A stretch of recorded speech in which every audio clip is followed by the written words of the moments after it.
по oil refineries и по нефтеперерабатывающим заводам, а в частности нефтебазам, которые уже некоторые полыхают по 14 дней к ряду, потому что резервуары один за другим взрываются, мы особо не спрашиваем разрешения бить, потому что мы бьем нашими дальнобойными дронами. Это наше полное законное право. И действительно, у меня тоже не остается никаких вообще соображений и пониманий, почему не дадут наше добро, особенно когда видят, как убивают наших мирных граждан без конца и без края в Харькове, 14-летних детей и меньше, художницу 18-летнюю. Неужели, видя это все, не хочется администрации Байдена оставить след в памяти решительный и такой, который готов противостоять всемирному злу, Юрий? Я думаю, что мы до конца не знаем, на самом деле, что сейчас происходит за кулисами и чем занимается администрация, насколько она участвует в помощи Украине в смысле разведки, в различии с тем, насколько она могла бы участвовать. Но мне кажется, здесь важно, во-первых, отметить тот факт, что мы рассматриваем всю эту ситуацию в абсолютно правильном ракурсе. Мы признаем, что Трамп – это не решение никоим образом, и мы пытаемся понять, что можно сделать для того, чтобы политика Соединенных Штатов в отношении Украины стала более смелой и, естественно, с пониманием того, что эта политика придет, в общем-то, от одной партии.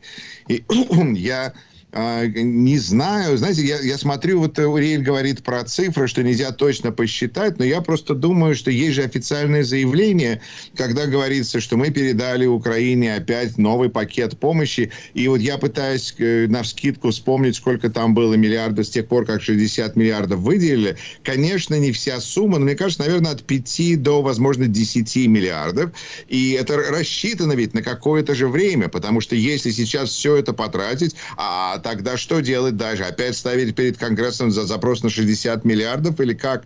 Поэтому я думаю, что тут есть желание, чтобы следующий запрос был уже как минимум после выборов, а возможно после следующей, значит, в следующем Конгрессе, следующий президент и так далее, следующий созыв, где это, возможно, будет намного проще получить деньги для Украины. А сейчас нужно, чтобы эти деньги еще продержались до того момента. Мы просто не знаем всех тех возможных забот, которые рассматриваются. Но то, что но то, что сейчас, вот когда Россия нанесла еще один варварский удар по Харькову, в этот момент Соединенные Штаты еще больше поддерживают все то, что делает Украина, особенно своими силами, и еще меньше заботит их, мне кажется, о том потенциальном влиянии на любой рынок энергоносителей, который это может нести. Потому что мы отказываемся от российского добра. Вот, ну, не нужно оно, и все меньше Европе уж точно не нужно Соединенным Штатам. Поэтому мне кажется, что вот этот ракурс имеет на фоне российского варварства все уменьшающееся значение, и поэтому поддержка Украины и всего того, что Украина сейчас делает уж точно своими силами, намного более безгранична, чем она могла бы быть, если бы Россия не делала того, что Россия делает. Вот, извините, я быстро хочу одну вещь сказать про цену, про то, что вот мы говорим, что мы даем какую-то цену, вот сколько-то танков и так далее. А сколько стоит танк? Сколько стоит M1 Abrams 30-летней давности? Вот мы говорим, что он стоит, ну, я не знаю сколько, миллионов или так далее. А почему он стоит столько-то миллионов? А почему он не стоит, скажем, $1000, $100? В реальности эти танки, тут нет уже рынок на эти танки, нету рынок на ракеты и так далее. Как? Есть масса желающих. Мы наши заказы переправляем в Украину вместо того, чтобы продать их другим. Это специфические вещи. Это 155 этих артиллерии, раунды. Это не танки. Наши M1 Abrams 30-летних давности, да никто их не хочет. Они сидят у нас на западе, там, это в пустыне, и некуда деваться. Более того, мы кому-то иногда платим, чтобы они просто их взрывали, разрушали и так далее, чтобы никто не мог использовать их на части. Значит, тут открытый вопрос. А почему, вот когда мы говорим, что что-то стоит столько-то денег, это система совсем другая, чем большинство людей понимают. Вот большинство Ну, американцев хорошо, думают, что Урей, объясните вот как раз вот эту часть, потому что это что, это злой Байден или это злой Нет. Deep State? Что это? я думаю, что это бюрократия. Я не думаю, что это злой Байден или это злой Deep State. Я думаю, что это, к сожалению, бюрократия. Но вот как система работает. Смотри, когда мы говорим, что мы даем $1 миллиард оружия Украине, в реальности что мы делаем? Эти $1 миллиард, это не стоимость тех оружий, которые мы даем Украине. Это стоимость новых оружий для Соединенных Штатов, чтобы переменить, чтобы новые взять чтобы у нас Заменить были эти... старые на новые, новые Да, на старые. спасибо, да. Изменить старые на новые. Значит, это стоимость новых оружий. Старые оружия уже у нас лежат 30 с чем-то лет. Они стоят, конечно, намного меньше, чем то, что вот мы эти новые даем. Но более того, так как нету открытого рынка на этих старые оружия, мы даже не знаем, сколько в реальности они стоят. Значит, вот я несколько раз, я проверял с серьезными людьми из армии, включая Ходжеса, и я спросил, а почему это должно стоить столько-то, а не какая-то другая цифра? И ответа нету.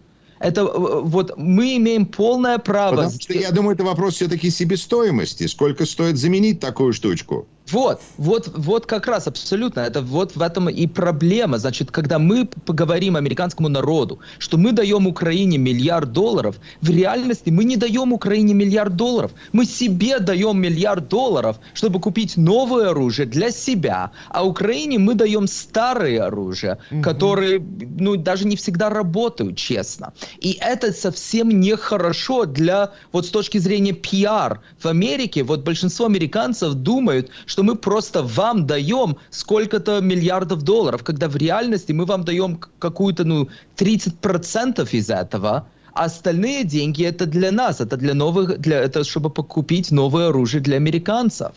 И я думаю, что большинство американцев это не понимают. Более того, я с уверенностью могу сказать, что большинство мира это не понимает. Потому что когда мы работали вместе с бывшим премьер-министром Англии Лиз Трасс, чтобы она приехала в Соединенные Штаты и убеждала республиканцев поддерживать Украину, она этого не понимала, она этого не знала. И я понимаю, почему. Значит, мы ей объясняли вот четко, как работает американский procurement процесс и как вот они рассуждают вот эти все цифры. И вот это тоже, это большая проблема. Это уже проблема. Понимаете, тут бывают такие хорошие моменты, когда нашлось несколько миллиардов, которые думали не было, потому что смотрели на цены сегодняшнего дня, нужно было смотреть на цены вчерашнего дня. То есть вот такие бюрократические моменты в демократиях бывают? Бывают. А вот мы сейчас в состоянии войны.